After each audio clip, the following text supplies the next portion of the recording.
Welcome back to the Taped Podcast, the most Canadian podcast in the world. We are your hosts, as always, myself, MickyT. And me, Nostalgia. And we are finally back, but as always, we do have a guest, as per cassette tape tradition. Joining us once again, we have the one and only TreyLikesBands. Good to be back, guys. Thank you guys for having me yet again. Yes, it won't be the last time. We're forcing you to do these podcasts. This is not in your contractual obligation. Member. That's fine. I'm totally down. So Hell yeah. And so we're finally back doing the podcast. We humbly apologize for taking longer than we needed to, but that doesn't matter now because we're back, we're better than ever, and we are going to be doing a worst to best on a band that we've basically been planning to do for a very long time now. And essentially they're the best thing to happen ever in Canada. And so there's not much competition, but yes. True. And if you haven't guessed already, that worst to best is going to be on the progressive and hard rock band from Canada, Rush. Ooh. Hell yeah. Because we've been gone for so long, Alex, I'm going to open a can of beer for that. Yes, let's get it. Let's go. Over the years, Alex, Neil, and Getty gave us 19 studio albums. We are going to be covering those 19 albums. It's going to be a bit of a long one if we don't meander. Well, if we meander. But I think we'll just get right into it. I think we'll just stop wasting time and get to our number 19 picks. And for my number 19, what I think is Rush's worst album is Test for Echo. I also chose Test for Echo. I chose Roll the Bones. Ah, yes. Normal order. So yeah, Test for Echo. If I'm being honest here, I suppose there was a few main candidates that I could have picked for Rush's weakest record. But since I've returned to Test for Echo in preparation for this podcast, I just can't really find much of a redeeming quality about this album because, to put it bluntly, it just doesn't really have that many redeeming qualities about it, aside from the fact that the guys can still play their respective instruments very well. You know, Test for Echo is like a mix between what they tried to do on Counterparts and their heavier tones and the poppier AOR side of records like Presto and Hold Your Fire, but it just ends up turning into this boring and unmemorable void. It just feels nondescript. I suppose I can appreciate some of the lyrics for going in a more political route, but I don't know, some of Neil's worst lyrics turn up on this album for me. You know, the songs on here, I don't know, they just feel forgettable. Not a single melody, riff, lyric, or vocal line really comes to mind or provokes anything in my memory, as it's just kind of flowing right through my head. It's in almost an insufferable way. I have nothing to say besides that. It's just more or less just another inoffensive and bland later career Rush album.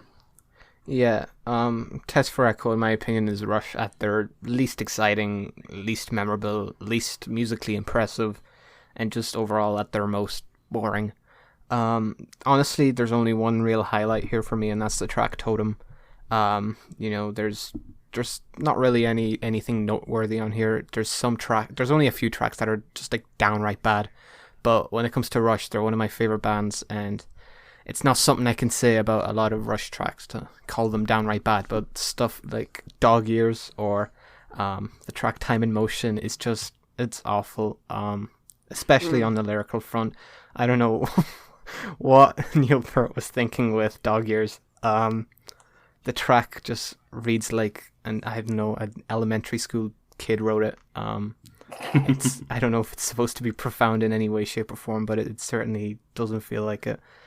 It's just, the band had a bit of a slump later on in their career where they didn't really release the most consistently great material. But out of the bunch, I think Test for Echo is the one that to me stands out as the worst of the bunch.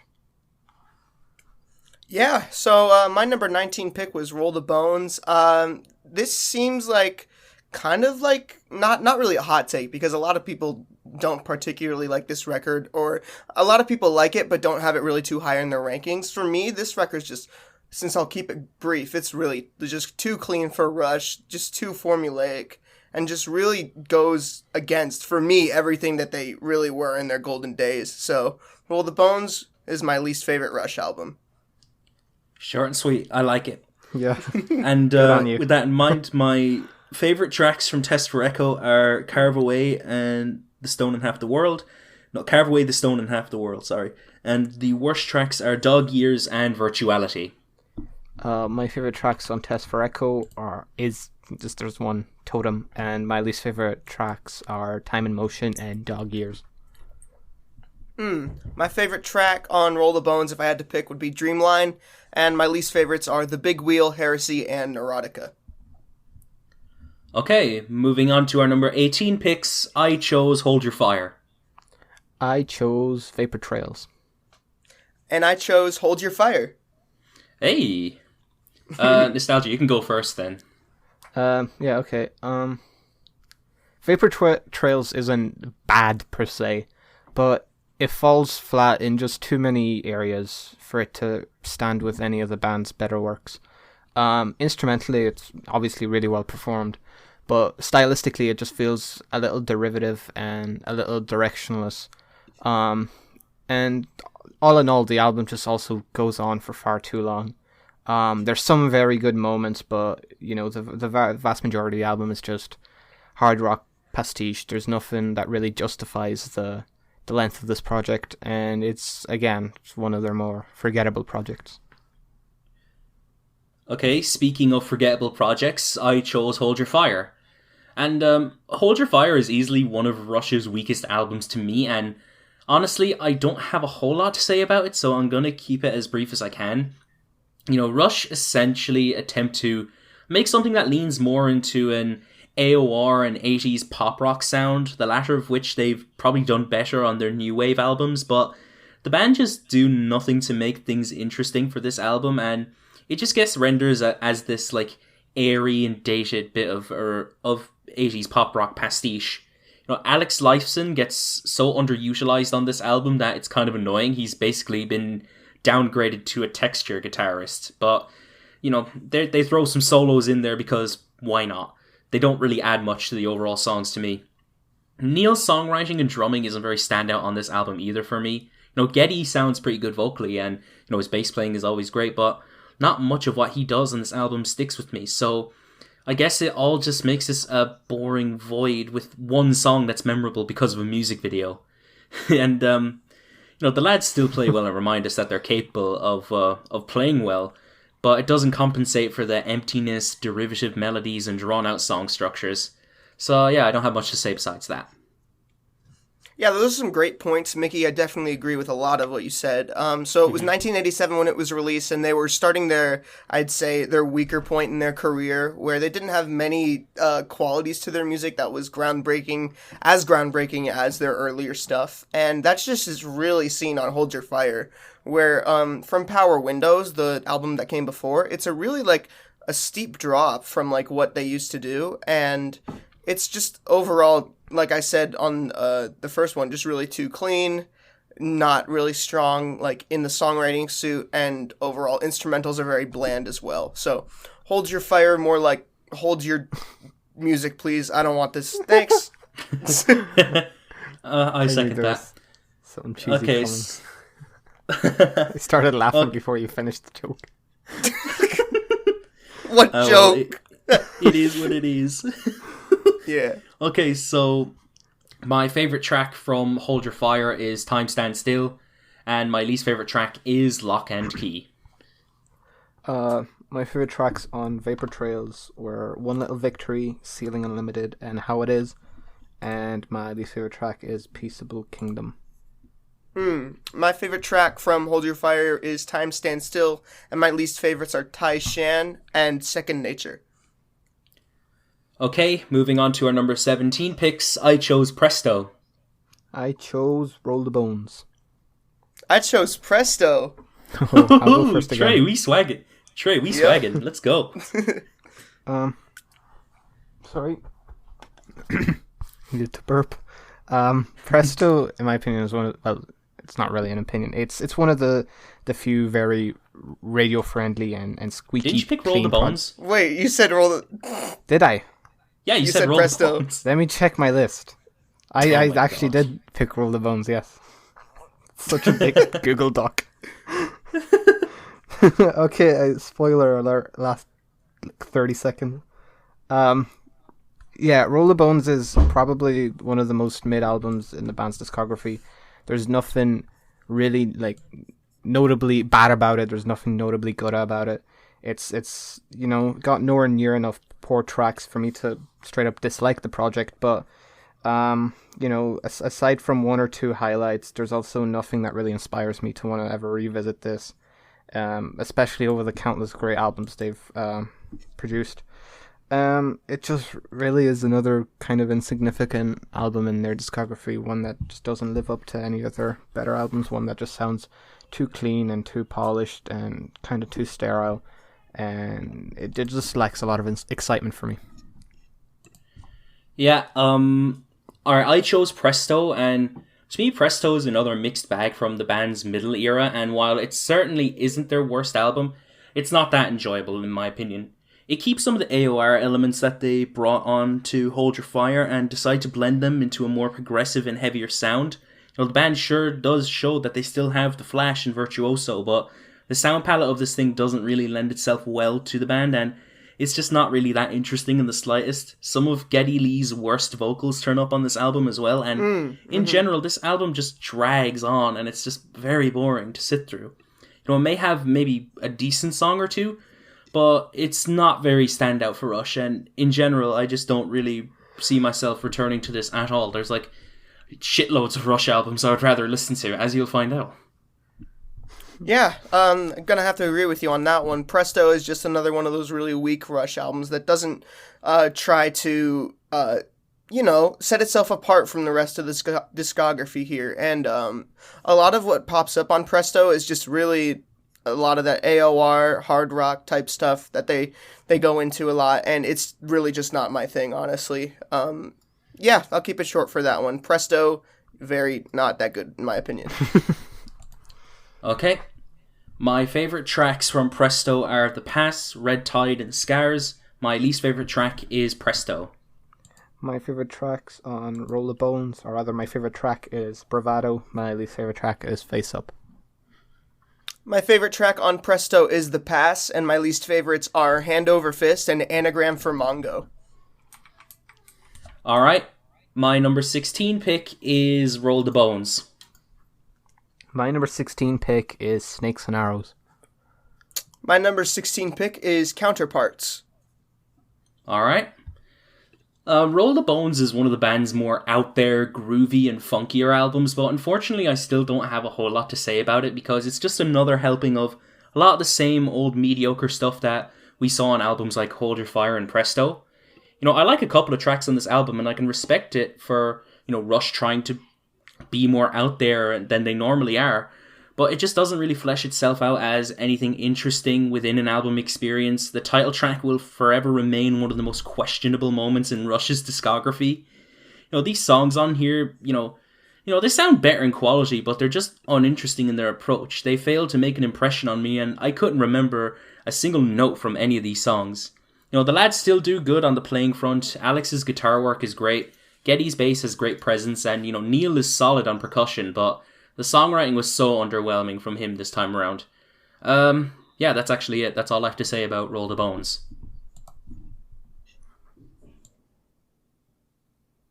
Is it me next? I forget what order we're doing this in. Same order. Alright, okay. Well, I really appreciate this album in how instrumentally dense and how, some of the moments here are genuinely quite exciting, especially for a band in their later years. I do think that the album overall feels just very messy, very all over the place. I think a lot of the tracks just kind of bleed into one another and fail to stand out from one another. And honestly, aside from Far Cry, which is a brilliant track, the two instrumental tracks on here are like the standout tracks in my opinion. Geddy's vocals sound fine, but I think that's mostly due to the fact that there's so much going on instrumentally that they're a bit buried in the mix. And just overall, nothing on this album really stands out all that much. But that being said, it still has some very good moments. Yeah, so my number 16 pick was Counterparts. Really just, I would say one of the most consistent Rush albums, but consistently not my thing when it comes to Rush. They're still utilizing the AOR thing, but they're coming out of their sort of slump that they had in the 80s, or in the late 80s, but like what's with Counterparts is that it just doesn't again solidify itself among their discography, and a lot of it is just really forgettable rock, and the performances don't really do much for me either. So yeah. All right. My favorite tracks from Roll the Bones are Face Up and Where's My Thing. My least favorite track is Roll the Bones.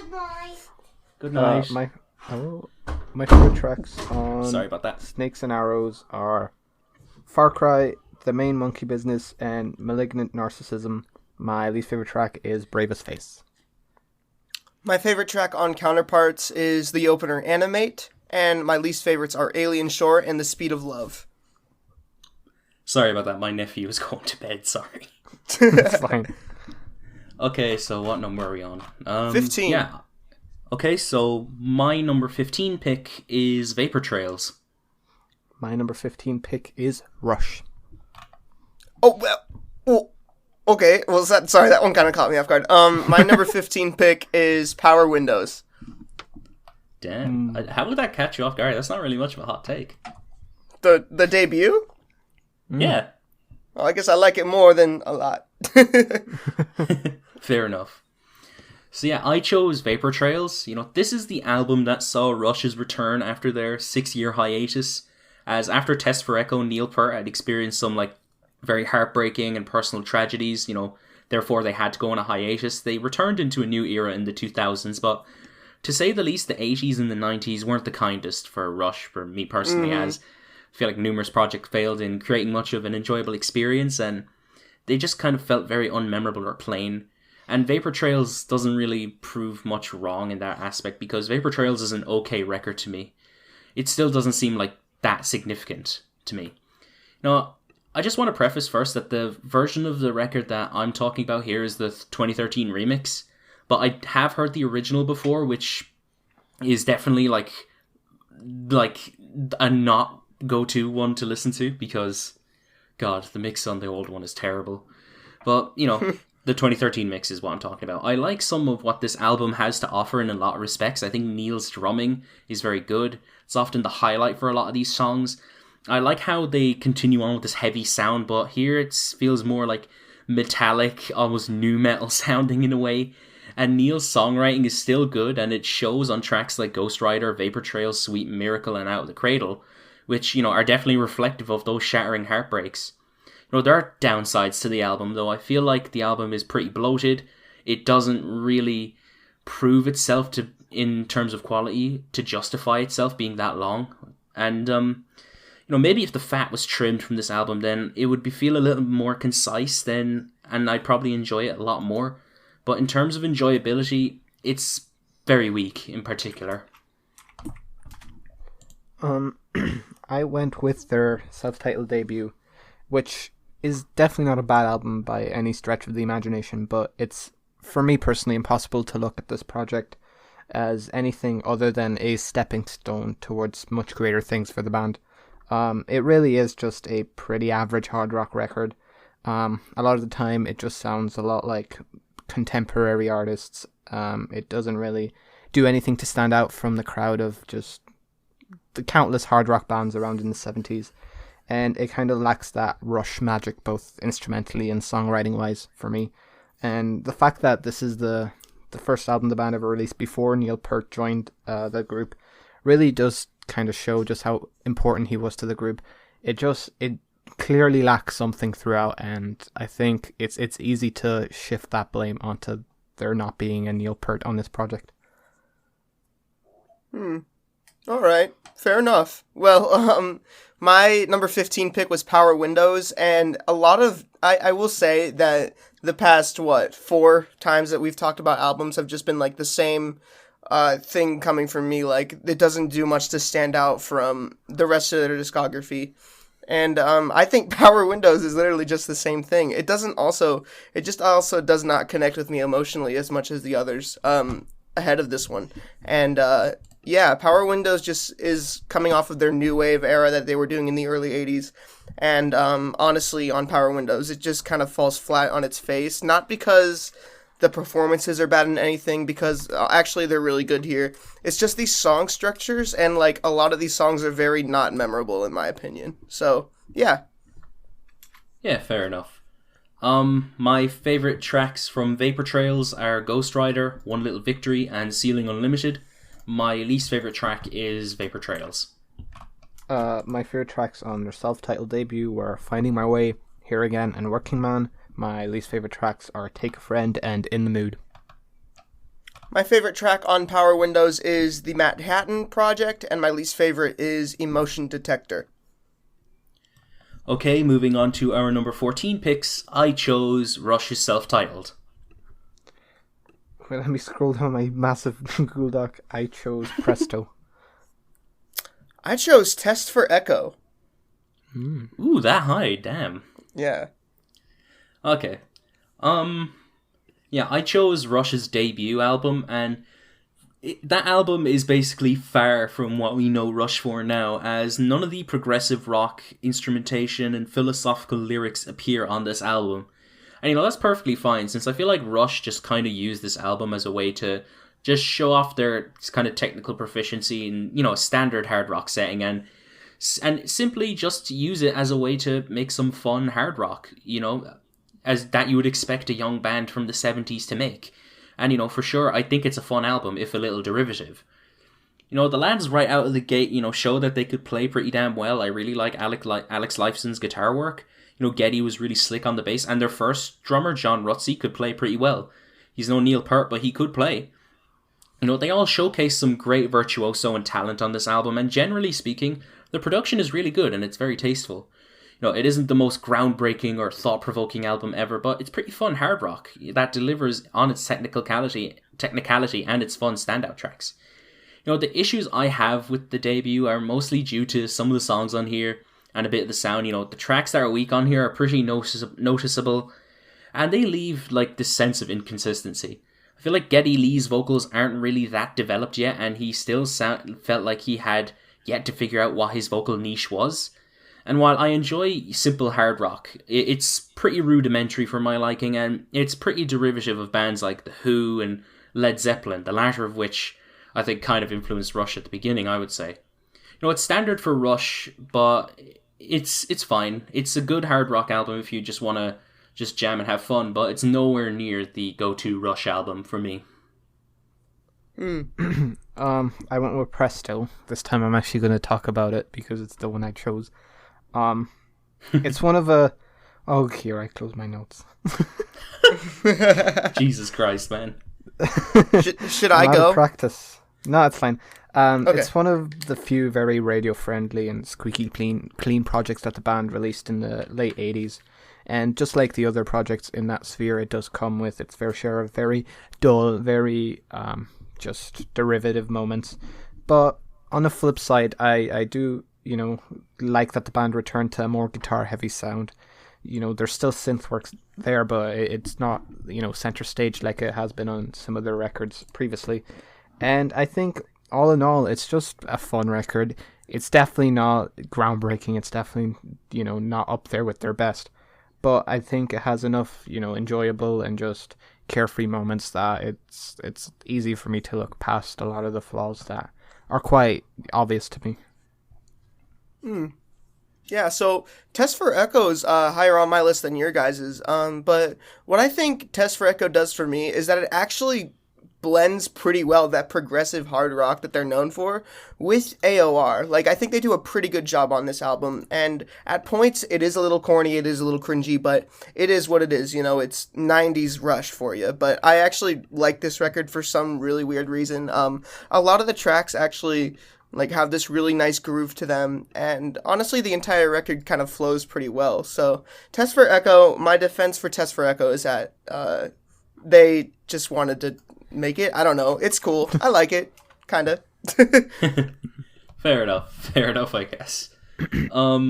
My favorite tracks from Rush are What You Are Doing and Working Man. My least favorite track is Here Again. My favorite tracks on Presto were The Pass, Anagram, Red Tide, and Hand Over Fist. My least favorite track was Superconductor. My favorite track on Test for Echo, or my favorite tracks are Driven and Resist, and my least favorites are Dog Ears and The Color of Right. Alright, moving on to our number 13 spots. I chose Counterparts. I chose Hold Your Fire. Oh, that's high. Okay. That is surprisingly high. Yeah. And my 13th spot was Vapor Trails.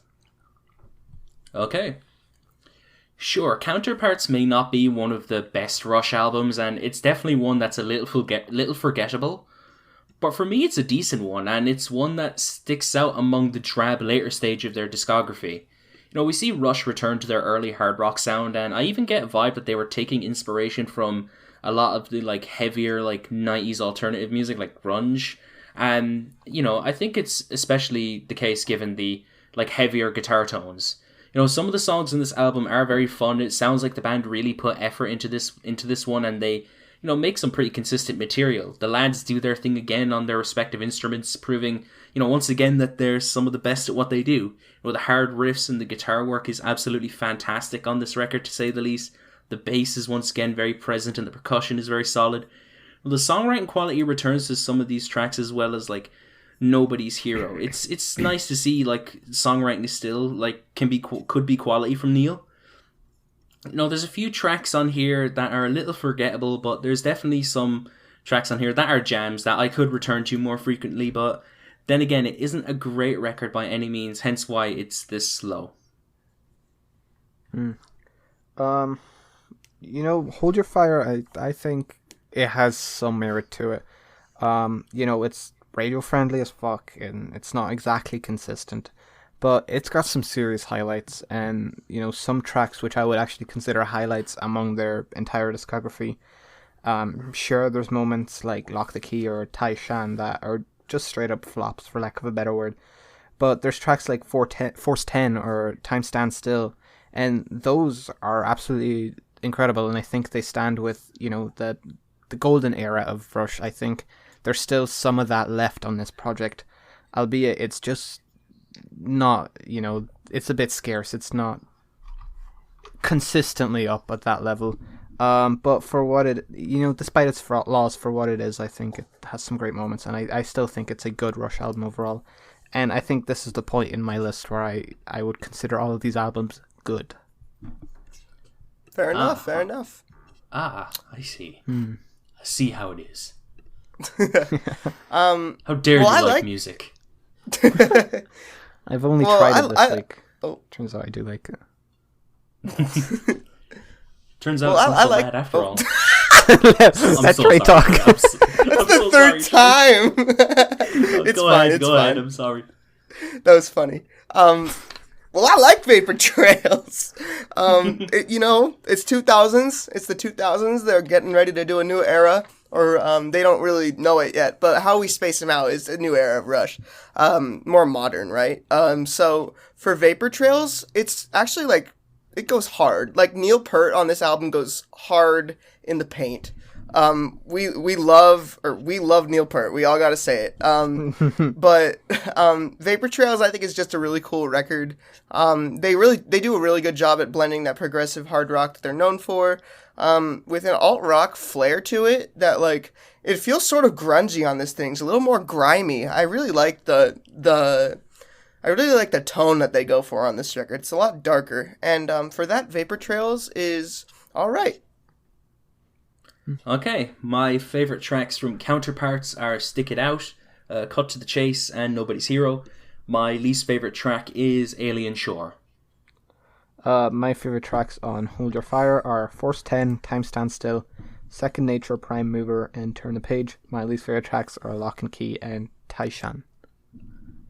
My favorite tracks on Vapor Trails are One Little Victory and Earthshine, and my least favorites are Out of the Cradle and The Stars Look Down. Okay, moving on to our number 12 picks, I chose Power Windows. I chose Counterparts. I chose Clockwork Angels. Okay, the diversity again, love to see it. Yeah. Yeah, Power Windows isn't very dissimilar from a lot of Rush's new wave stuff, and while it isn't anything great, I still really enjoyed the album as a whole. To start with some of the negatives, I do feel like the second half of the album, falters in comparison with the first, as these last few tracks just kind of blend together and get very monotonous with its sound palette, which unfortunately was something that would plague the rest of their new wave run. And in general, Power Windows does nothing to separate itself from Signals and Grace Under Pressure, as it holds on to the 80s cheese and the synth leads, but I won't lie, I like the first half of the album quite a lot. Power Windows has some great songs and some nice production throughout its duration. Like I said, it holds on to that 80s cheese, but I feel like this sound accompanies what Alex, Geddy, and Neil do on their instruments well still. Geddy's bass still sounds great on this album, and Neil pulls through once again on the songwriting front for tracks like The Manhattan Project and Grand Designs. And when all of that is at its best on Power Windows, I am having a great time. Until we get to the second half of the album, of course. There isn't really much else I could say about Power Windows, honestly. I like the album, but, it feels just standard for New Wave Rush. But, it's enjoyable still. I went with Counterparts. Up until their, final album, spoiler alert, it's higher up the list, but not really, because you could have figured I haven't talked about it yet. Up until their most recent release, this was the best quote-unquote late era Rush album in my opinion, and it still kind of stands as one of the defining moments in the band's later career.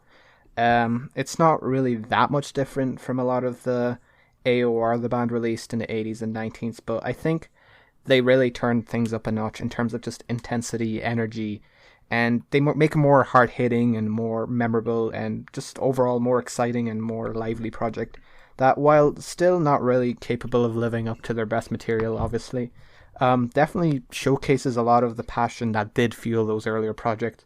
There seems to be a lot of love put into this record. It genuinely seems like a record that Rush really wanted to make, and a record that came from their hearts. It doesn't feel kind of cheap. It doesn't feel overproduced. It doesn't feel kind of corny. It kicks ass. It's obviously quality-wise not as good as some of their best stuff, but it still is a very solid hard rock record. Nice. Well, with Clockwork Angels, that final album that you were hinting at, that comes at my point in this list, and I really enjoy this thing. It's their final album, as we said, and, it packs that punch. It feels like they were holding back something throughout their kind of lull they had, and it just kind of exploded here. They needed to go out with a bang, and I think this was the perfect thing they should have released. The song structures are very strong. We got great performances from Neil and Geddy on the vocals. I mean, he's amazing. He really wails at his age on this thing. It's very consistent as well. It's consistently decent all around. And yeah, Clockwork Angels, really good. Okay. My favorite tracks from Power Windows are Manhattan Project, The Big Money, Marathon, and Grand Designs. My least favorite track is Mystic Rhythms. My favorite tracks on Counterparts are Animate, Stick It Out, Nobody's Hero, Double Agent, and Leave That Thing Alone. My least favorite track is Alien Shore. My favorite tracks on Clockwork Angels is the title track Clockwork Angels, Headlong Flight, and 7 Cities of Gold. And my least favorite is Halo Effect. Alright, moving on to our number 11 picks, I chose Snakes and Arrows. I chose Clockwork Angels. And I chose Snakes and Arrows. Based. Okay. Alright, so, you could just go after me, Trey, then. Alright. Yes, Snakes and Arrows is by no means one of Rush's best albums, but to me it's one of the band's better late career albums, especially since this album has some of the band's best performances, songwriting, and instrumentals in the band's later discography.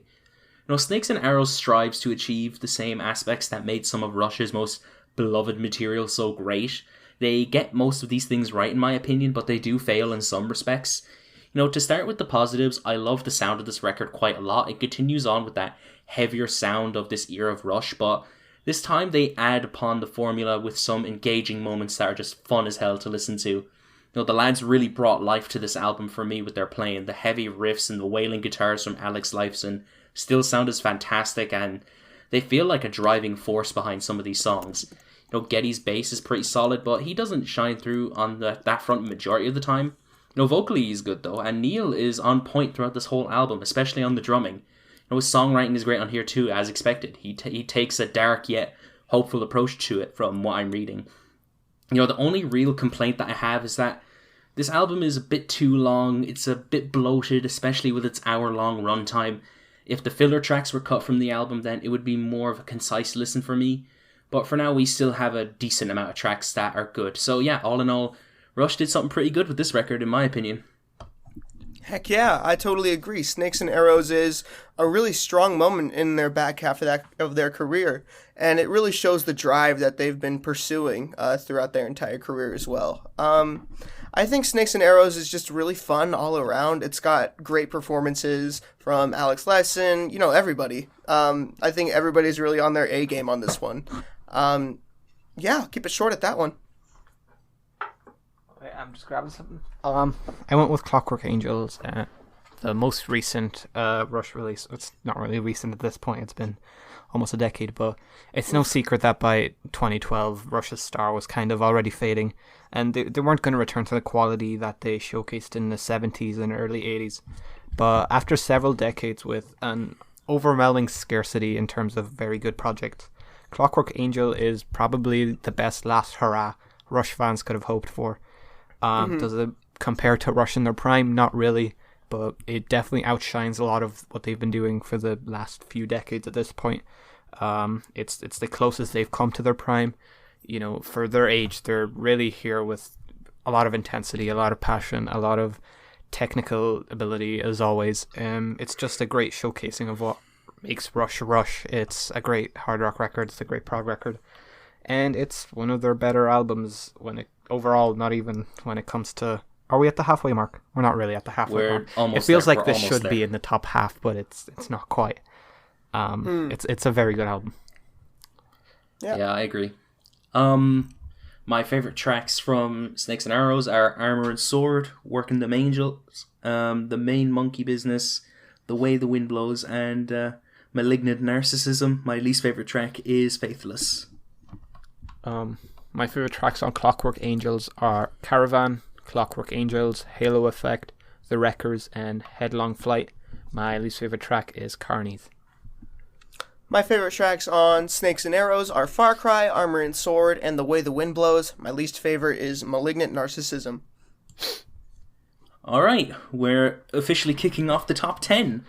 And my number 10 pick is Fly By Night.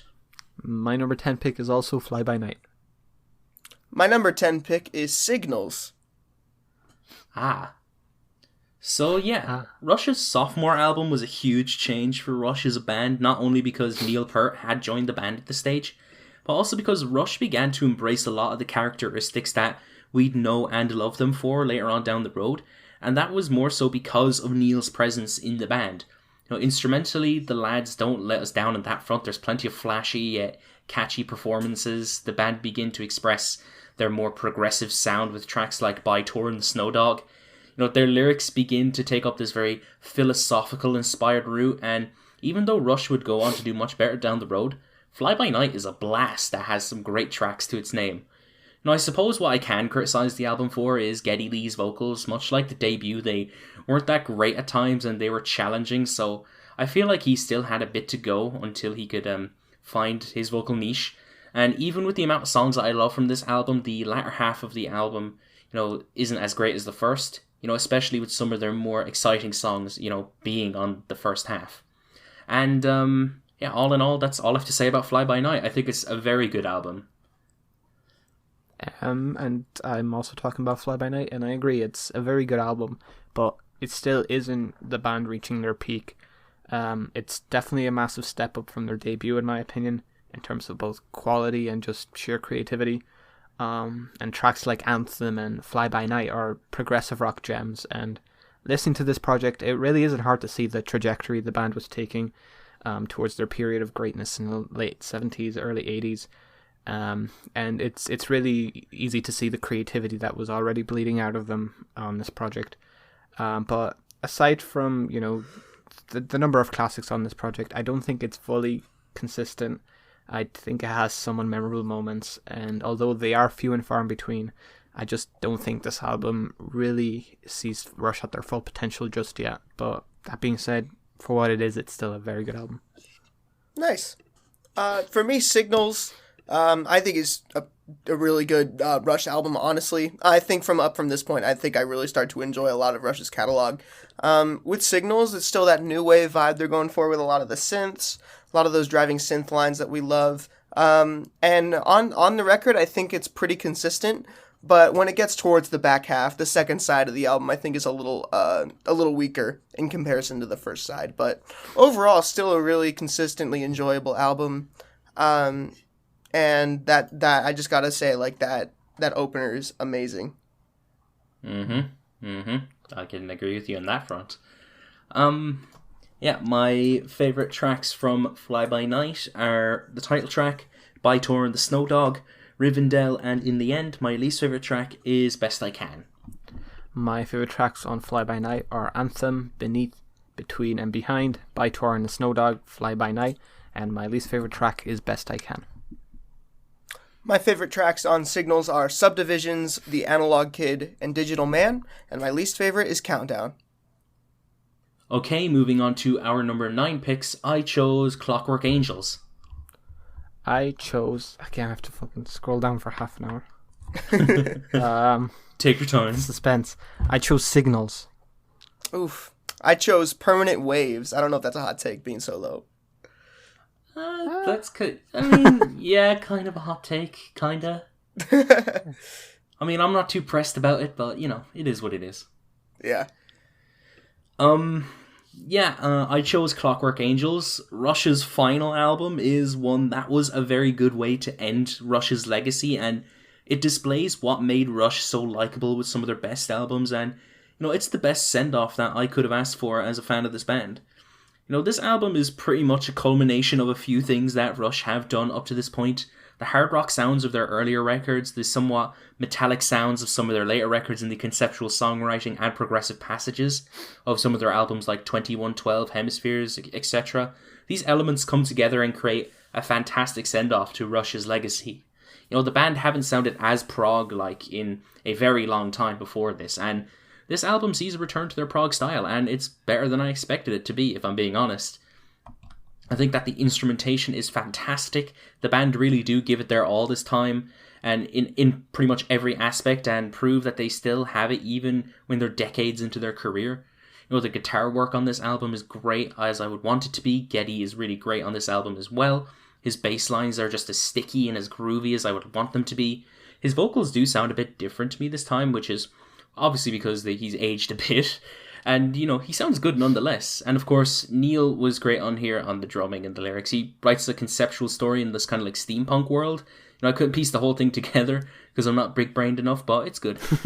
There's plenty of memorable tracks on this album that I can definitely see myself returning to, but there's a couple of underwhelming moments here that I do think are a bit rudimentary for Rush and don't really live up to the best tracks, whether that be because how redundant they are or they're just not engaging.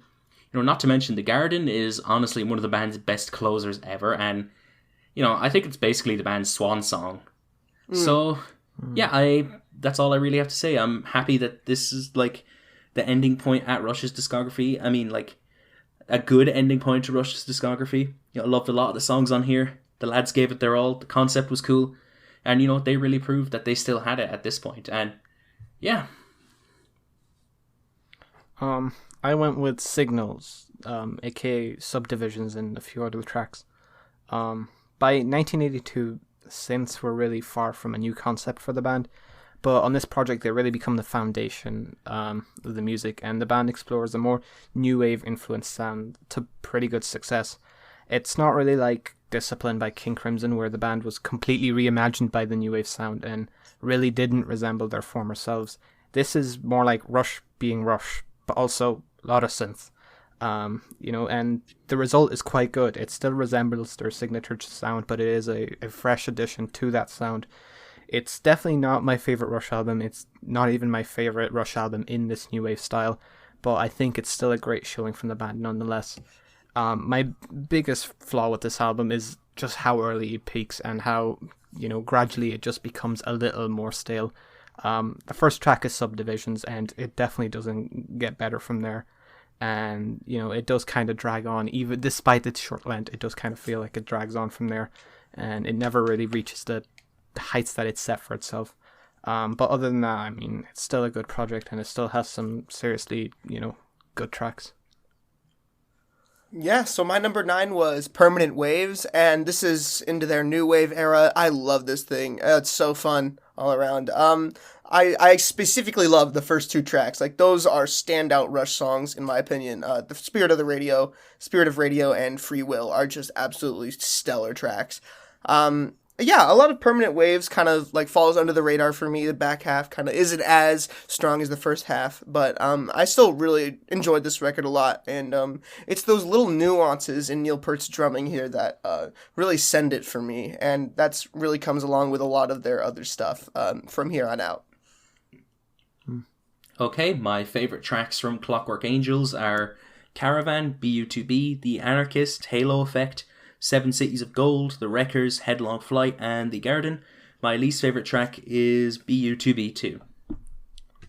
My favorite tracks on Signals were Subdivisions, The Analog Kid, The Weapon, New World Man, Losing It. My least favorite track is Chemistry.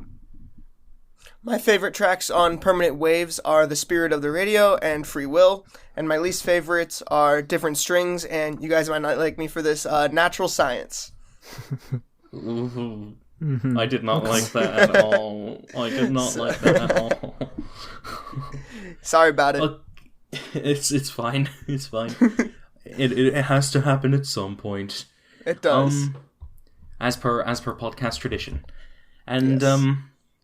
Yeah, with that in mind, moving on to our number 8 picks, and I chose Grace Under Pressure. I also chose Grace Under Pressure. I chose the debut. I chose Rush. Damn, that's a lot of respect towards the debut. Yeah. So, yeah, I chose Grace Under Pressure. The band's previous album, Signals, saw them fully commit with a blend of prog rock and new wave, so it was kind of expected that they would do the same on their next LP at the time. And while it has grown off me a little and some tracks that I originally liked don't really do a whole lot for me, I still think it's a very good album, if a little cheesy, especially with those goddamn synths. I really like a lot of what the band have to offer on this album's tracklist. It's in a pretty similar vein to Signals, but I feel like Grace Under Pressure is a bit more foreboding and dark. It sets itself apart from that in terms of tone and sound. A lot of the material on here is pretty straightforward and contains, the norm for what we could normally expect from them. It's not understated that they play very well. Geddy Lee in particular stood out on the bass for me. God, Geddy the bass god, yes. The songwriting has its fair share of great moments, as I would expect to see on a Rush record. The Body Electric, Red Lenses come to mind. Geddy Lee's vocals sound very comfortable on this album, and despite some of the cheesy synth leads in the production for the most part is very tasteful, and the atmospheres sound great. Now, the tracks on here are mostly consistent. There's some really great highlights throughout the album. My only real complaint is that some of the songs are pretty straightforward and not as complicated as I would hope that they would be. And but they're substituted with great catchy melodies and songwriting. Yeah, it's I think it's one of the best new wave Rush albums. It isn't their best by any means, obviously, but I still think it's very good. Yeah, I think Grace Under Pressure takes everything the band explored and established on Signals, and for me turns it into a more memorable project and more just complete project. It still sees the band, seamlessly incorporate new wave elements into their sound, but it's also just more than just genres blending. It's a more thematically tied together album. It's more cohesive as an overall story and album. It has an overarching focus on more science fiction elements, almost reminding me of a lot of the projects they would release in the 70s, which, oftentimes circled around a specific theme or aesthetic. And the science fiction elements with the new wave prog sound just work really well, and They both complement each other quite well. And, you know, a lot of this project just matches that. It's very well written, it's very cohesive, it's very memorable. At times it's quite atmospheric, and yeah, I agree with Mick that a lot of the synth work is a bit cheesy, but it's pleasantly cheesy. Well, yeah, I gotta give some respect to the debut, Rush, guys. I don't know what you guys are talking about with the performances being lackluster here. This thing rocks, in my opinion. I love almost every track on here except a couple. I honestly enjoy this thing for what it's trying to go for, the bluesy hard rock. And I think that's what sets itself apart from a lot of other Rush albums, is that it's because it's their debut. They were pulling a lot of influences from like Led Zeppelin and a lot of contemporaries like that. And I think they really knock it out of the park with the sound on this one. Yeah, Rush's debut is just like really, I love it a lot. Yeah. Fair enough. You know, now that I think about it, Rush were proto Greta Van Fleet, except they actually were talented. Yeah, I guess. Don't say that. I'm so sorry I ruined this for you. I'm so sorry I ruined this for you. Oh shit. Oh Podcast fuck. ruined. Podcast ruined. Let's just get it back underway then. My favorite tracks on Grace Under Pressure are After Image, The Body Electric, Between the Lenses, and Red Sector A. My least favorite track is Red Lenses. Apologies for that comparison earlier. I will not do such a thing ever again. Okay, better. My favorite tracks on Grace Under Pressure were Distant Early Warning, After Image, Red Sector A, The Enemy Within, Kid Gloves, and Between the Wheels. My least favorite track was The Body Electric. My favorite tracks on the debut Rush album are Working Man, What You're Doing, and Finding My Way. And my least favorite is Need Some Love. Okay, we're moving on to our number 7 picks, and I chose Signals. I chose Permanent Waves. And I chose Grace Under Pressure. Okay. Let's see if I can actually find my notes here. Here we go. Yeah, Signals. The album that preceded Signals was Moving Pictures, and you know, to me the band would only continue to go into this more synthy and atmospheric direction going forward, especially given how successful that album was for them. And while Signals certainly isn't my favorite Rush album, I like it a fair amount.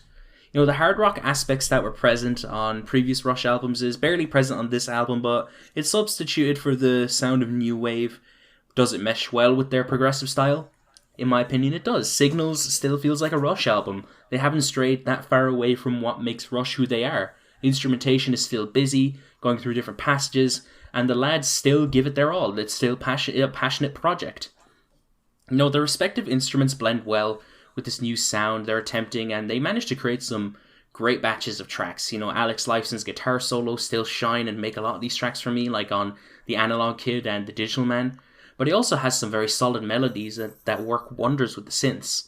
You know, Neil Peart is still incredible on the drums and on the songwriting front. I especially love the songwriting on tracks like Countdown, The Weapon, Chemistry, The Analog Kid. And Geddy Lee delivers on the bass, of course. Some of his best bass playing is on this album, in my opinion. His vocals are still very good for the most part. Sometimes they were kind of mixed a little weird, but he was still good. He was performing well. You know, there are plenty of standout tracks on here for me too. There's plenty that I would definitely return to. It's grown on me more with more listens, as well as the track subdivisions, and while it isn't an amazing album by any means, it's still a pretty great one that saw Rush continue to push their sound in a great way while maintaining the quality.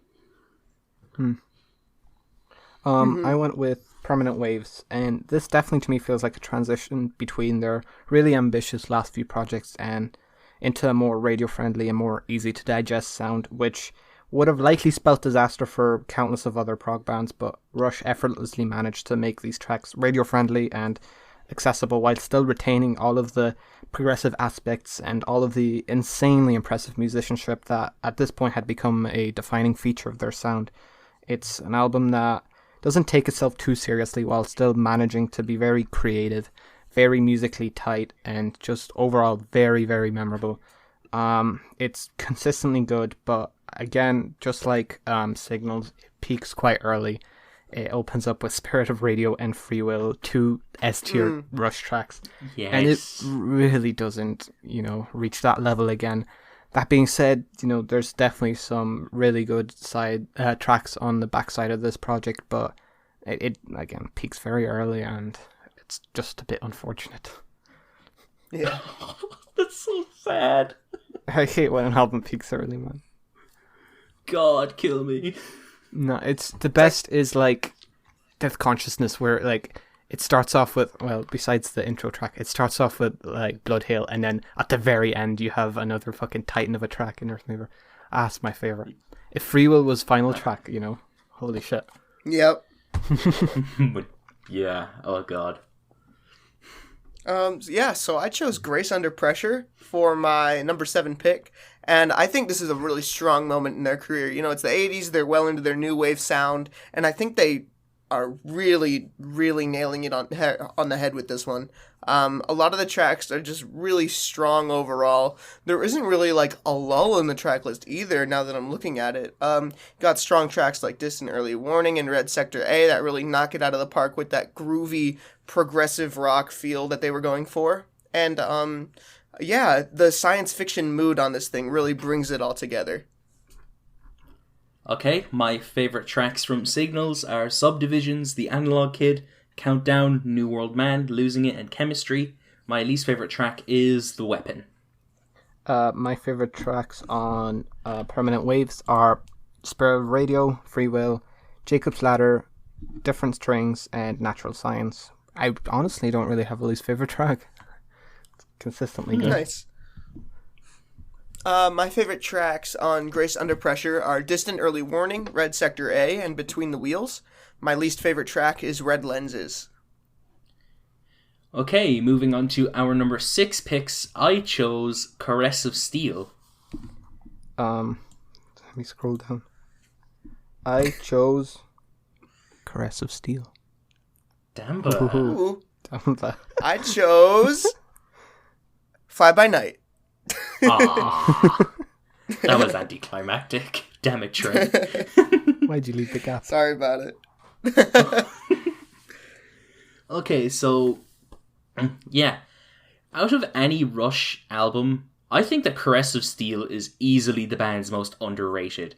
It got so much mixed reception when it came out, and because of that reception, like their managers, from their managers' label and lackluster tours, like Rush pretty much thought they were done for. And since I first listened to the album, I'm just in disbelief that this even happened, because this album is genuinely great in my opinion. Is it Rush's best? No, not at all. But is it bad? Fuck no. But to me, it's a quality album that's important to the Rush canon and evolution, as it would just mark a whole new chapter for the band in terms of their sound.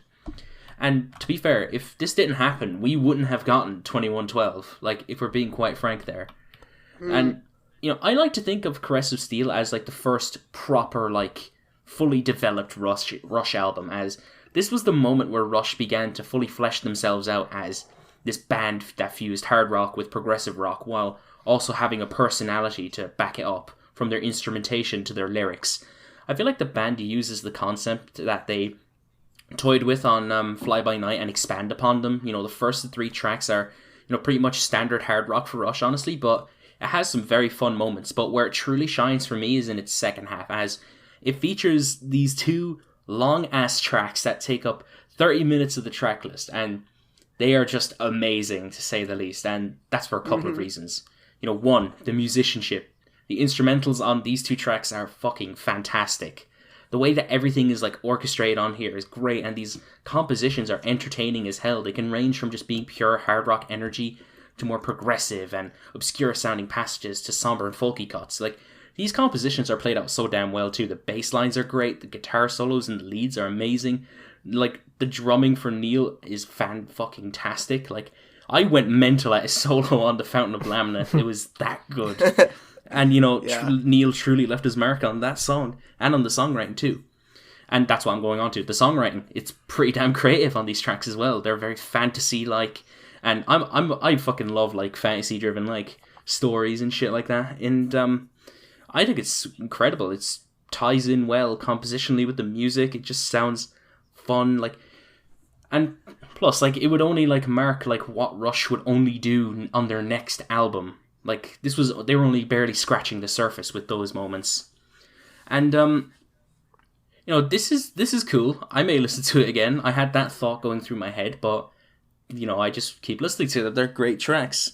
And they genuinely sound like they were fun, like, made with fun and care. They just leave me thinking, I'm definitely listening to this again, which, I proceed to do. I can't really get enough of it.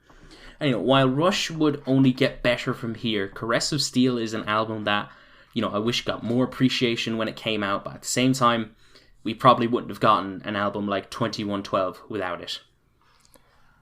Yeah, like you said, this album has always been met with quite mixed responses, and I could never for the life of me understand why. It's a brilliant project, and at the time it was released, it stood as a massive step forward in terms of creativity for the trio. Bastille Day is an absolute classic. It's one of the best tracks the group have ever come out with. I Think I'm Going Bald, while far from progressive, just kicks ass, especially instrumentally. Then there's Lakeside Park, another understated classic. And then the last two tracks are really a sign of things to come for the band, and an insanely ambitious leap forward for the group. Caress of Steel is a joy to listen to from start to finish. And it's an album that is so painfully underrated, it hurts. I just cannot fathom why people heard this back in, 1975, and weren't mind blown by what they were hearing. It's a fantastic prog rock project, and it's the start of an era, in my opinion, for Rush. The start of their golden age, I would say. Yes. Yeah, so my number 6 pick was Fly By Night, and when I tell you this thing bangs as their sophomore record, it really does. Like, coming right after their first one, they really just went really hard on the progressive rock style. I think Neil Peart was like a new drummer on this thing, and he just blows it out of the park. I imagine myself in 1975 just listening to his drumming for the first time and just being just excruciatingly blown away by it. The songs on here are overall really strong, and Fly By Night seems like a super amazing hint at what was to come for the band. And even if you look at the cover, like that, I think it's supposed to be Bytor or whatever that name is for that song, but it's like that owl thing with like the claws, and it's just staring at you with those yellow beady eyes, and man, that's what this album feels like to me, Well, whatever that means. Fly By Night, it's a great album. My favorite Rush cover, I might add. I love the Fly By Night cover. Definitely. Shit, I actually don't know what my favorite Rush cover it's would be. Fly By Night thought about that. Or my next pick. Oh. Okay, we'll move on to that quickly. So, my favorite tracks from Caress of Steel are The Necromancer, The Fountain of Lambeth, and Bastille Day. My least favorite track is I Think I'm Going Bald. My favorite tracks are Bastille Day, I Think I'm Going Bald, Lakeside Park, and Fountain of Lament. I do not have a least favorite track. My favorite tracks on Fly By Night are Fly By Night, Anthem, and Rivendell, and my least favorite is Making Memories. Alright, moving on to our number 5 pick. We're actually in the top 5, goddamn. And my number 5 pick is Permanent Waves. It wouldn't be a nostalgia worst to best if I didn't put an album that no one really cares about in my top 5. I went with Power Windows. Whoa, jeez. That's damn. Jesus. Whoa. That's Right. so surprising. Holy fuck. Wow. Well, I guess I'll go. My number 5 is Hemispheres. Alright. So, yeah, Permanent Waves was a moment in the Rush discography that saw them change up their sound a tad bit. While it isn't really that drastic of a change, it's still noticeable, and it doesn't really affect the quality of the record, as Permanent Waves is pretty damn great. The band still continue on with their progressive and hard rock styles, but this time around they opt for a sound that feels a lot less complicated or complex than their previous endeavours, and make something that's relatively accessible while at the same time sticking to their guns, finding a good balance in its tracklist, and being an all-around stellar album. It features some fantastic progressive tracks in Natural Science and Jacob's Ladder, which are both fantastic tracks, and the shorter tracks on this album have some S-tier Rush songs that are incredibly vibrant and catchy, whether that be the entirety of The Spirit of Radio, Free Will, or just the gorgeous different strings. All these tracks have this consistently fun and incredibly infectious feeling in how feel-good they are. And this era of Rush is just the part where they just mastered that feel-good sound, and it's just hard not to have fun, vibe out, and just have a blast with the music. Of course, the lads can't really do much wrong on the instrumental front, so I don't have much to say there, except Alex Lifeson's guitar tone on this album is... ooh, it's fucking good. I love it. And yeah, that's Permanent Waves. Yeah, I went with Power Windows as my number 5 pick, and once again, I think this project is super underrated. To me, it's breathtaking from start to finish, and it's the finest display of Rush's synth-heavy sound, in my opinion. The synth work really takes center stage here. It feels so massive, so uplifting, and so grandiose, and with Geddy Lee's rather unassuming vocals and the band's incredibly tight instrumentation, it all combines to make something that, to me, just feels really dreamlike, really magical, and just blows me away every time. It's also such an insanely consistent project. There's maybe one track here I don't really care for, but the rest are just one classic after another. I think The Grand Design is a top 3 Rush song for me personally.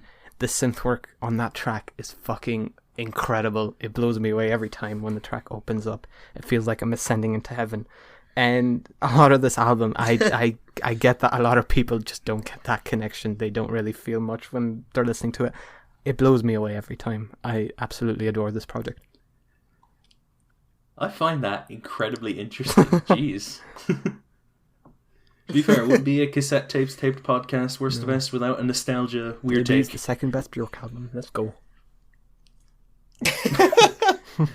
Don't you also I forgot about that. Wait, where did you put Queens of the Stone Age's self-titled again? Self-titled? Oh, was that number 2 as well? I think so. Holy shit. Yeah, What? I think so, yeah. Hold up. What the heck? Hold up, I'm a freak, dude. You're on crack. I put it 3rd. Still on crack. Behind like God, Clockwork and Songs for the Deaf. Good. Wow.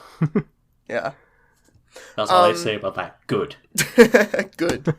So, my number 5 pick is Hemispheres. Now, everybody's heard about Hemispheres.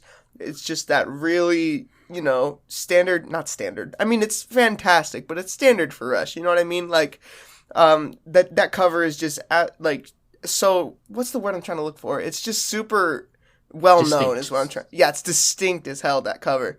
And so is just Rush's music in general. And I think it really hits like some sort of peak on Hemispheres where they really lean into like just these long song structures and like that proggy thing that we all know and love. The bass on this album is killer. The guitar tone is amazing. Neil Peart's drumming is just top notch. And it's weird to think that I find other Rush albums just better than this thing, and that's just really what it comes down to, just emotional potency and just what I connect with more. That's why it's just at number 5 here, but I still really enjoy this thing. Yeah. Alright, my favorite tracks from Permanent Waves are The Spirit of Radio, Free Will, Different Strings, and Natural Science. My least favorite track is Entre Nous. My favorite tracks on Power Windows are The Big Money, Grand Design, Manhattan Project, Marathon, and Middletown Dreams. My least favorite track is Territories. My favorite tracks on Hemispheres are La Via Strangiato, The Trees, and Cygnus X1 Book 2, and my least favorite is Circumstances. Okay, moving on to our number 4 picks, I chose Hemispheres. I chose A Farewell to Kings. Nice. I chose A Caress of Steel. Hell yeah. Actually, now that I think about it... Yeah. Yes. Actually, do you know what? Now that I think about it, Hemispheres might actually be my favorite Rush cover, just now that I think about it. I think it is a great cover. Most. Yeah, I love it. I think it's funny. I don't know, it's just so like funny and how kind of like... on Debray. Is that a brain? I thought it was a baseball mitt. What is it? No, it's a brain. Okay, it's a brain. A muffin. It's a muffin. No, naked man on brain pointing at suit man. Yes. Oh, I just love how corny it is. I love it so much. Duality of man, suit and naked. Unbrave. To Chad, a non-clothes enjoyer. Okay, so... Alright, let's just get back on topic. I chose Hemispheres. Hemispheres isn't really that different from a lot of the band's 70s prog output, so I can't really say I have a whole lot to say about it when I compare it to the other pure prog albums. But honestly, there's things about this album that I appreciate, and it makes it stand out to me. And, since my initial listen, it's grown on me quite a lot. Originally, I wasn't huge on Cygnus X1 Book 2, but since then, it has grown on me a fair amount. But I personally prefer some of the moments on the rest of the album, like Circumstances and La Via Strangiato, which is one of the most ridiculous Rush tracks ever in terms of their technical proficiency. And oh yeah, it's a personal favorite Rush track of mine. Like, Jesus, it's so good. Not to mention, I think Geddy Lee has some of his best vocals on this album in particular, especially on the opening track, which might have the best Geddy Lee vocal performance, in my opinion. And generally speaking, I just don't have any negatives for this album, really. I think that it's fantastic on numerous fronts, from instrumentals to the production to the songwriting. And, everything above it, it's because of personal preference. But where I stand with Hemispheres is that it is a excellent album. It's one of Rush's best, but there's just a couple more that I prefer over it. I went with Farewell to Kings. After the massively ambitious 2112, I think, to me, it feels like Rush just kind of felt completely creatively unleashed. Long gone were the days of just plain old hard rock, and, they were a new band. They were exploring their conceptually captivating and grandiose soundscapes, and A Farewell to Kings is that part of Rush in full swing. The band explore a lot of fantasy elements, and it really is tied quite well by their just very fantasy-like sound overall. Even on previous records, their sound just sounds like if there was prog rock in Lord of the Rings, it would sound like Rush. And that dense and mythical sound, it creates one of the band's most satisfying and consistently memorable project. And looking through this album's track listing, it's honestly important to pick out a track that kind of falls flat or fails to qualify as a classic in a trio's discography. It's just incredibly consistent, it's incredibly creative, and it's top 4 for a reason. It's one of their best projects. Yep.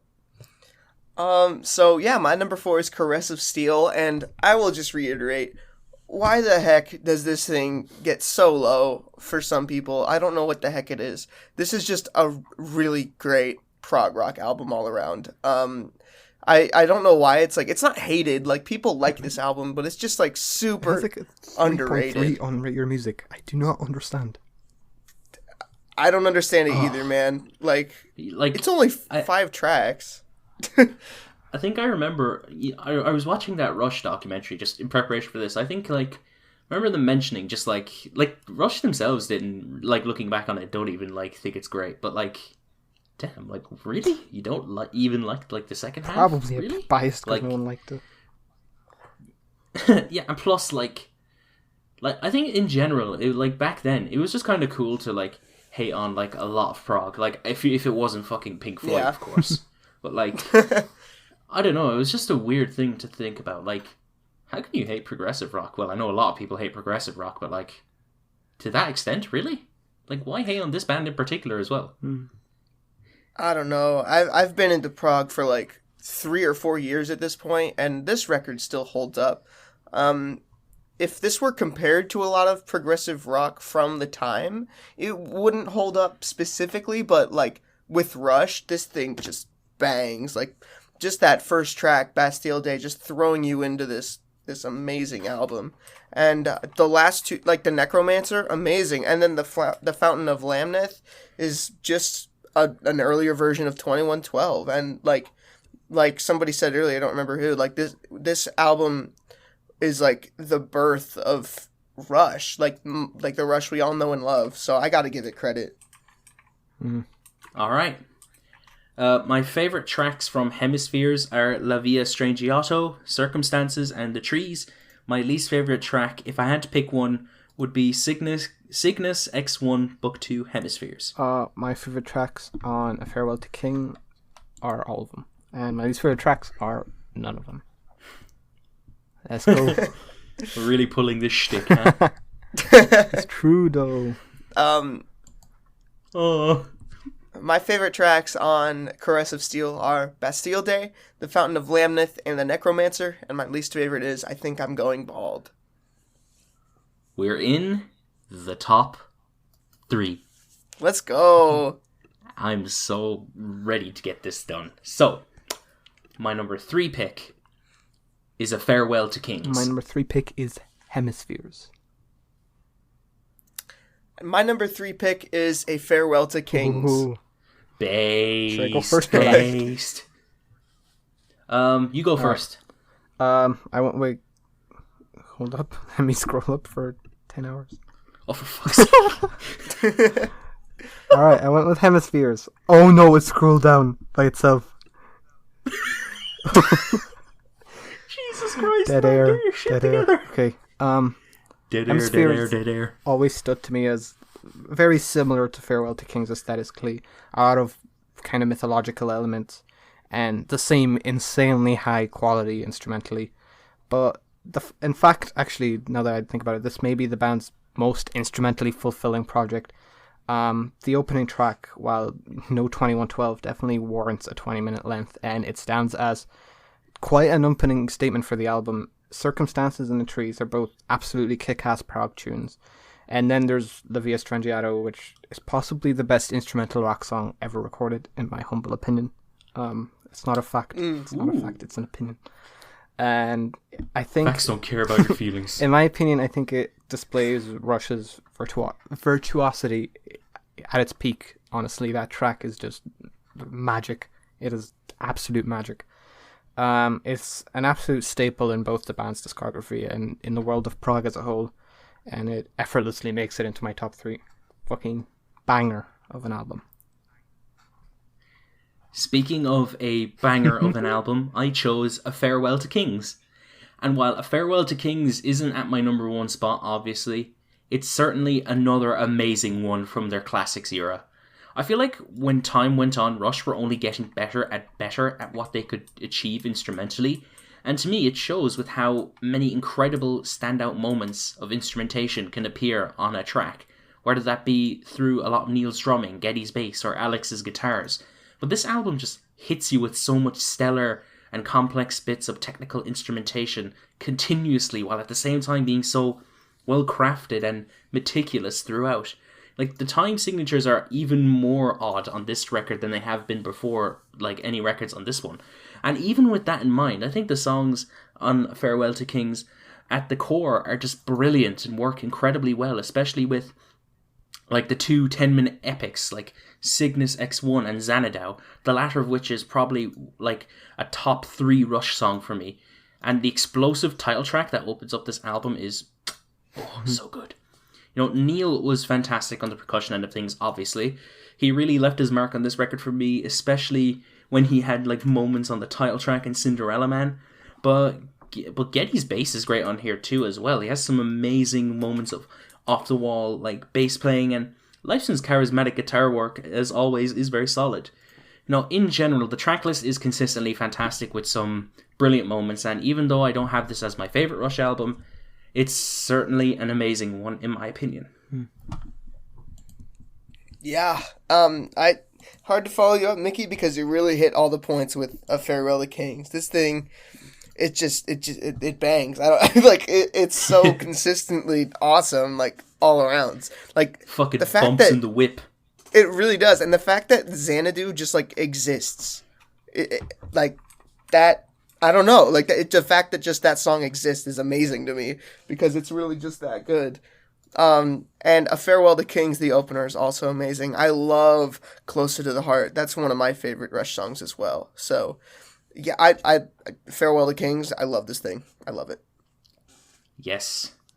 Okay, my favourite tracks from A Farewell to Kings are Cygnus X1, Xanadu, and Cinderella Man. My least favourite track is Madrigal. My favorite tracks on Hemispheres are all of them. My least favorite are none of them. No need to explain. My favorite tracks on A Farewell to Kings are A Farewell to Kings, Closer to the Heart, and Xanadu. And my least favorite is Madrigal. Top 2, and right, we this have is the where same we see- ones. Do we? Do we? I think we do. Someone's gonna see Oh it. boy. Like, someone's mathematically gonna have to have the same top 2. Obviously. And my number 2 pick is Moving Pictures. My number 2 pick is also Moving Pictures. Oh, okay. And my number 2 pick is Moving Pictures. Fuck yes! Let's go! Yes! Yes! Let's go! Okay. Moving Pictures is Rush's most well-known album, and it contains some of the band's most well-known songs, and while in many ways it's similar to Permanent Waves, it somehow manages to capture atmosphere and prowess, unlike a majority of Rush's discography. You know, the band managed to achieve this by blending their progressive and hard rock sound with these large synthetic atmospheres that's made abundantly clear by the iconic Tom Sawyer, especially with that iconic synth lead that kicks the album off. And the rest of the album is just one whole other feel in itself with these synthetic atmospheres, but at the same time, it doesn't deviate from what we love about Rush's sound. You know, on a technical level, Rush are just as proficient, creative, and consistently fantastic. Each bit of instrumentation feels so meticulous and well performed so seamlessly, like it's nothing to them. You know, which for Rush is a given, but on here is some of their best instrumentation, especially on the drumming part. I think this is some of Neil's best drumming, like, on an album ever. Come on, Red Barchetta, YYZ, like, bruh. Yeah. It's so good. And, Jesus, it's so good. And Tom Sawyer as well. You can't forget Tom Sawyer. Can't forget. And Neil was truly something else. Of course, I love plenty of Geddy Lee's bass lines and vocals, which are on top form here. And of course, Alex Lifeson's guitars sound fantastic. The tones blend incredibly well with the atmosphere, and he still kicks ass on this thing. The first 4 tracks on this album are amazing. It's honestly one of my favorite runs in a progressive rock album, and even though the second half isn't as, consistently, perfect, it's still packed full of fantastic songs that see Rush delivering on some quality stuff. The album flows super consistently. Pretty much love every track on here. It doesn't have a single dud for me, and despite it being only at my number 2 spot, it's essential. Listen to it if you haven't already. Yep. Please, I beg, listen. I mean, we have the same pick. No surprises. Moving Pictures is so full of iconic tracks that it may as well be a greatest hits compilation. But that's also completely disregarding just how cohesively fantastic this project is from start to finish and how well put together it is.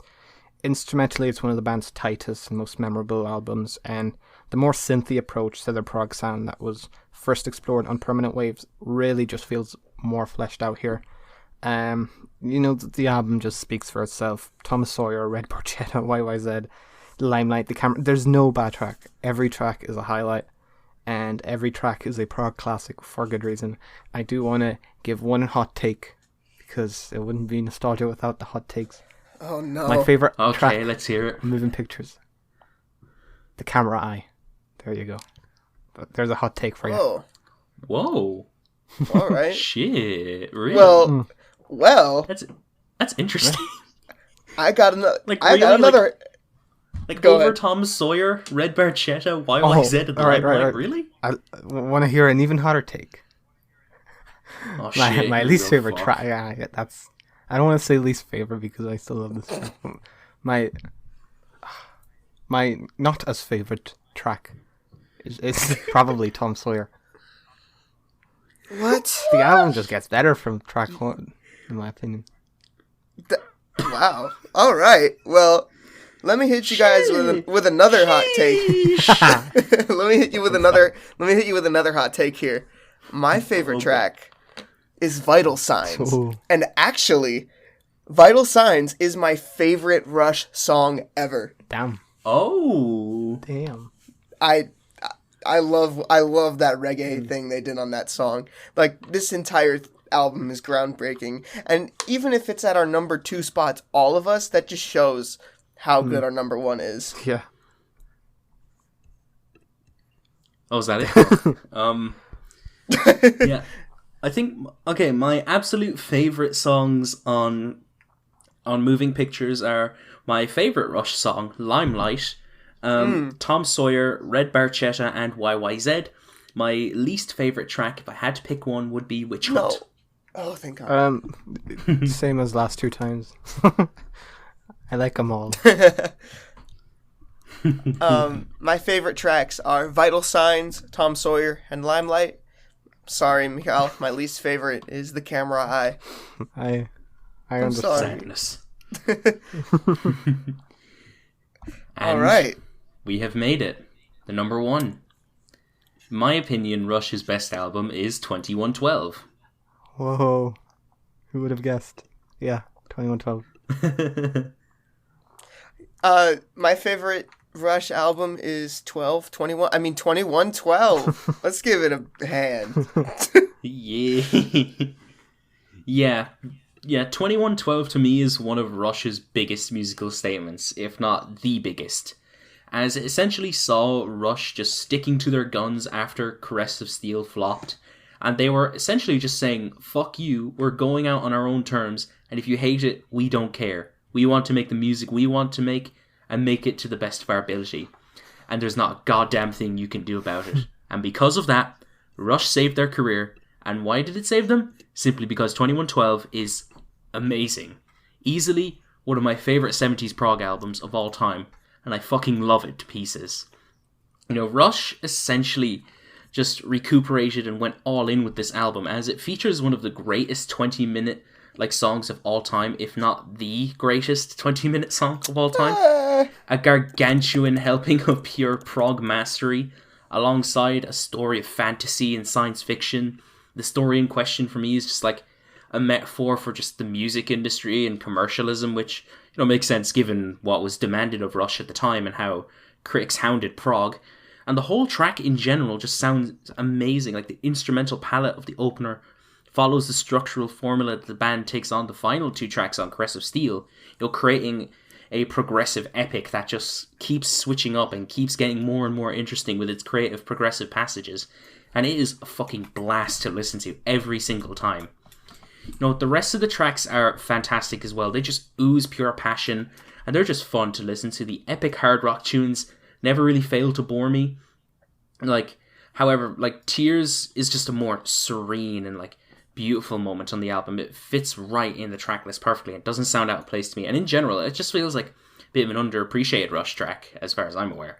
You know, and of course, musically, this album's fucking immaculate. Like Alex Lifeson's guitar work is some of the catchiest he's ever done in the Rush discography. That guy is literally a top 5 guitarist of all time for me. The album does feature some of my favorite drumming from Neil, but his contributions to the songwriting cannot go understated, especially on 2112. And, you know, Neil was one of the greatest drummers of all time, so just putting that out there. And Geddy was fucking amazing, especially on the vocal front, which was great throughout this album's duration. You could hear the passion, you could hear, this is our song, and it sounds great to us, and it's great. And the bass lines, it cannot go understated. And I'm just putting this out there now. Geddy Lee is the greatest bassist of all time. Fight me. So yeah, what more can I say about 2112 except that it's an amazing album, and to me, it's an essential prog album. And yeah, it's Rush's best album, in my opinion. Honestly, I'm kind of surprised everyone put it at number 1. I had a feeling Moving Pictures would take that spot for most. But I mean, we're all here in agreement. 2112 is a fucking masterpiece. It's my favorite Rush album without a doubt. It's honestly my favorite prog album. You know, even when you take into consideration there are many classics, 2112 always comes out on top for me. My first time hearing the epic 20-minute opening track in my early teens was, and I mean this wholeheartedly, a life-changing experience. It really opened my eyes to the outer limits of what a rock song could accomplish, and introduced me to one of my favorites, my favorite prog band of all time. And after going on a journey that is listening to that track countless times, it never even remotely loses its magic. Even aside from the title track, the back end of this project is filled with some often overlooked prog gems. Obviously, it's easy to understand why they're overlooked. The album's called 2112. The opening track is 20 minutes long, and it's called 2112, and it's fucking an epic masterpiece, so it's easy to overlook, but Passage to Bangkok, Lessons, Something for Nothing, all of them are incredible tracks. All of them would be highlights if they were on a slightly weaker album. It's a special album to me. Placing it anywhere other than number one just would feel like a crime. And it was a given. It was always going to be. I love this project. I love Rush. Those are my closing statements. I love Rush too. Me too. And I mean, honestly, I'll say this wholeheartedly. I don't think Rush would be as well known and as hailed as they would be if not for this album. Like, I don't think people can have like a hot take with having a certain Rush album at number one because most of them are like really good, but 2112 knocks it out of the park in almost every aspect when it comes to prog. I can't even talk. Like 2112, like that first track is amazing. That thing is awesome. And then the back half, A Passage to Bangkok, that thing is also amazing too. And just like, I don't know what else to say about this just awesome album. Rush are amazing. Indeed. Yeah, true. Indeed. All right. My favorite tracks from 2112 are 2112, Tears, A Passage to Bangkok, and Something for Nothing. I have no least favorite tracks. Trey, you can go. My favorite tracks on 2112 are 2112, A Passage to Bangkok, and Tears. And if I had to pick a least favorite, if I really had to, it would be Lessons. But still a decent song. And yeah, we did it. We ranked every Rush album. In just over 90 minutes as well. Let's give ourselves a pat on the back. Woohoo. Let's give ourselves a pat on the back for that. Doing it. Hell yeah. So, yeah, Trey, thank you once again for coming on. You are a legend for sticking with us for the past, thank you guys for having me. Yeah, thank you guys. Thank you. It won't be the last time you'll be back. Don't worry. And, yeah, I guess there's just nothing else to say here except let's just end it here. Thank you so much for checking out today's episode of the podcast. We really hope that you enjoyed. Who did you agree with the most, and what are some of your favorite Rush albums? Please let us know. We'd love to know that. Any Power Windows in terms of what's no. So yeah, I suppose we'll just announce the next two podcasts. We're going to be trying to get out the April albums recap as well as an Outcast worst to best, so be on the lookout for that. We definitely have plenty of ideas coming. We'll definitely be, what's the word? Innovative with our content pretty soon. And you'll find out why. And yeah, thanks again. Thank you very much, Trey. Really appreciate being on here. And with that in mind, my name's been MickyT. I'm Trey. See bye. you guys. Bye. R.I.P. Neil. Bye. R.I.P. Neil Peart.